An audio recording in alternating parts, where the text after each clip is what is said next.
आजकल लोग केवल अपनी पत्नी अपने बच्चों के बारे में सोचते हैं। बोलो हाँ, हम दो हमारे दो, इसमें माँ बाप नहीं है। कुछ लोग हैं जो माँ बाप के बारे में भी सोचते हैं, तो हम दो हमारे दो, चार, और दो माता पिता, 6। आजकल लोग सारी जिंदगी केवल 6 लोगों का सोचते हैं, पति पत्नी बेटा बेटी माता, और होंगे 2 बच्चे, और तो 6 2 8 हो जाएंगे, और ले लो 2 और, मान लो 10 लोग। आजकल आदमी 10 लोगों से ज्यादा के बारे में नहीं सोच रहा है। क्यों जी, बात सही है?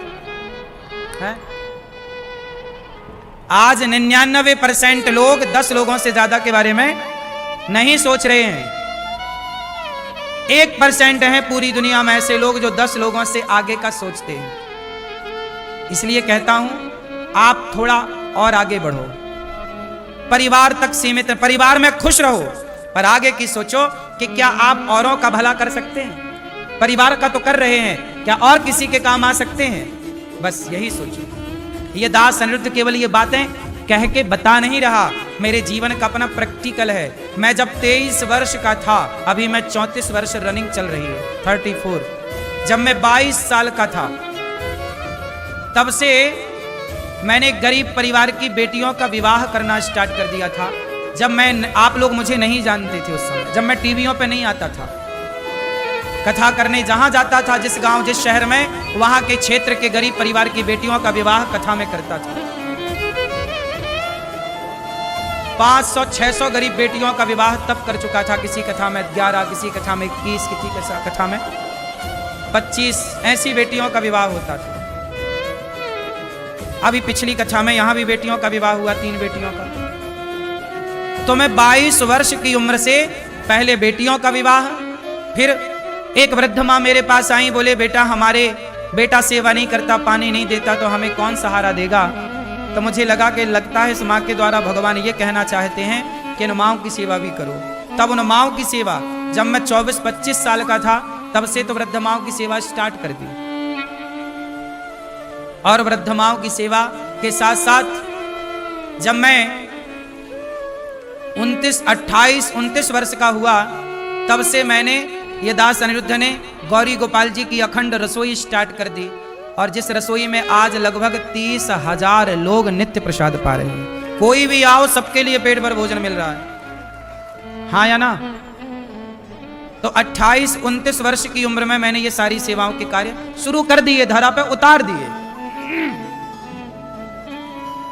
तो आप लोगों से बस इतनी सी मेरी प्रार्थना है कि आप भी देखो, अपने बारे में मैं सोचता तो मैं अपनी जरूरतें, तो जब मैं 22 साल का था तभी मेरी जरूरतें पूरी हो गई। क्यों हो गई? क्योंकि मैंने आलस्य नहीं किया, क्योंकि मैंने काम किया। आजकल का युवा क्या करता है? काम नहीं करता, आलस्य करता है, काम चोरी करता। पहले मैं गांव में कथा सुनाने जाता था, 12 बजे दोपहर से कथा सुनाने शुरू करता था, शाम को 7 बज जाते थे। 7 घंटे एक बैठक में बिना पानी पिए, बिना उठे 7 घंटे कथा सुनाता था, और श्रोता भी उस टाइम के 7 घंटे बैठ के हमारी मैया भैया लोग कथा सुना करते थे। मेरे जीवन की शुरुआत इंदौर में महू है, महू क्षेत्र में मैंने कथाएं शुरू की। वहां के लोगों ने कथा सुनी, और सुन करके उन्होंने मुझे कथा सुनाने योग्य बना दिया। वो मेरी प्रथम कर्म भूमि रही। तो मैंने आज तक लगभग 500 के लगभग कथाएं, 500 से अधिक कथाएं हो गई। कथाएं मैंने कार्य किया है, आलस्य नहीं किया। जो मुझे काम मिला मैंने किया, ईमानदारी से किया। काम इतना करना पड़ता है, मेरी माँ कि थाली रखी रखी इंतजार करती करती ठंडी हो जाती है, खाने का भी टाइम नहीं मिलता। सुबह से जो काम पर लगता हूं, रात तक केवल कार्य है, काम। आप लोगों से प्रार्थना करूंगा, सफल होना है तो अपने काम से बहुत प्यार करो। किससे प्यार करो? काम से। काम से खूब प्यार करो। जो काम दिया है भगवान ने, उस काम से प्रेम करो, उस काम को बड़ा करो। और ये तब हो सकता है जब आप अपने काम से बहुत प्रेम करते हैं। लता जी गाती बहुत अच्छा है, अच्छा थी, अब तो भगवान के घर चली गई। क्यों? क्योंकि लता जी को गाने से प्रेम था। और कोई लता जी जैसा क्यों नहीं हो पाया? क्योंकि उनको शायद लता जी की तरह अपने काम से प्रेम ना रहा हो। सही है। उन्हीं की एक बहन है आशा जी। आशा जी भी बहुत अच्छा गाती हैं, लेकिन आशा जी और लता जी दोनों की जब तुलना की जाएगी तो लता जी क्यों? क्योंकि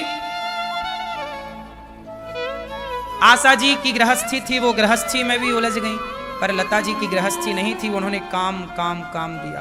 तो काम से प्रेम जो करेगा वो निखरेगा, बड़ा पद बड़ा कद पाएगा। प्रेम करना पड़ता। आज के लड़कों को क्या है, अपने काम से प्यार ही नहीं। हम कहते हैं कि तुम बाजार का चिंदी समेट के बेच रहे हो, टमाटर बेच रहे हो, सब्जी बेच रहे हो, फल बेच रहे हो, किराने की दुकान कर रहे हो, कंप्यूटर बेच रहे हो, मोबाइल बेच रहे हो, बना रहे हो कुछ प्रोडक्ट, आप उद्योग कर रहे हैं, आप लघु उद्योग लेकर बैठे हैं, आप व्यापारी हैं, बिजनेसमैन हैं, कुछ भी हैं। आप क्या अपने काम से प्यार करते हैं? जो अपने काम से प्रेम करते हैं वो सफल है। असफल होने का कारण है कि आपको आपके काम से प्रेम नहीं था, आपने उसे महत्व नहीं दिया। जब काम को आप महत्व नहीं देते तो काम भी आपको महत्व नहीं देता। सबको किसान हो तो अपनी खेती से प्यार करो। हमारे एक चाचा हैं गांव के, बहुत बड़े आदमी हैं, बहुत खेती है उनकी, कई एकड़, लेकिन जब भी उन्हें देखो तो वो खेत में घुसे हैं। बाकी लोग बैठे प्रपंच कर रहे, पंचायत कर रहे, यहां वहां की बातें कर रहे, काम नहीं किया। जो काम नहीं किया आज उनकी औलाद रो रही है, आज उनके रोटी का भी ठीक से जुगाड़ नहीं है। समय था तो दुरुपयोग किया, और वो सब कुछ था फिर भी वो खेत में अपना काम करते रहते, तो वो तब भी खुश थे। आज उनके बच्चे खुश हैं, वो भी खुश हैं। आपको क्या लगता है, आपके कार्य से आपके बच्चे भी प्रभावित होंगे, आने वाली पीढ़ी? आपने समय को बिगाड़ा है या बनाया है? समय को जो बिगाड़ा, तो किसान का मतलब क्या? जिसके हाथ में, जिसके पांव में माटी ना लगे वो किसान किस बात का? 24 घंटे शरीर में कहीं ना कहीं माटी लगी रहे, वही किसान है।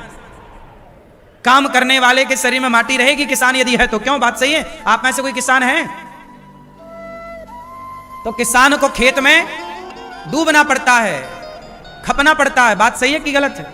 फिर आप सोचें कि खेत ना जाना पड़े, हाथ में माटी ना लगे, हमारे कपड़े गंदे ना हो और आप किसान हो जाए। नहीं साहब, नौकरों के भरोसे किसानी नहीं होती। कितना भी बड़ा आदमी हो, किसान है तो उसे उतरना पड़ेगा खेत में। सही है?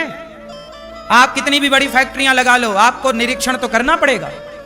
नौकरों के भरोसे फैक्ट्रियां नहीं चलती। जो नौकरों के भरोसे थे सब बर्बाद हो चुके हैं। देखना पड़ता है साहब काम को। इसलिए मेहनत करने वाले, सबसे ज्यादा मेहनत कौन करता है? भगवान श्रीमन नारायण। सबसे ज्यादा मेहनत कौन करता है? भगवान नारायण। क्या मेहनत करते हैं? दुनिया बनाते हैं, चलाते हैं, संहार करते हैं, वही ब्रह्मा विष्णु प्रकट करते हैं। उन्हीं की 3 शक्तियां ब्रह्मा विष्णु कहलाती हैं, महेश कहलाती हैं। भगवान काम करते हैं तो लक्ष्मी जी उनके पांव दबाती हैं। जो काम करेगा, मेहनत करेगा, दिमाग से, शरीर से, लक्ष्मी उसके पास रहेंगी। जो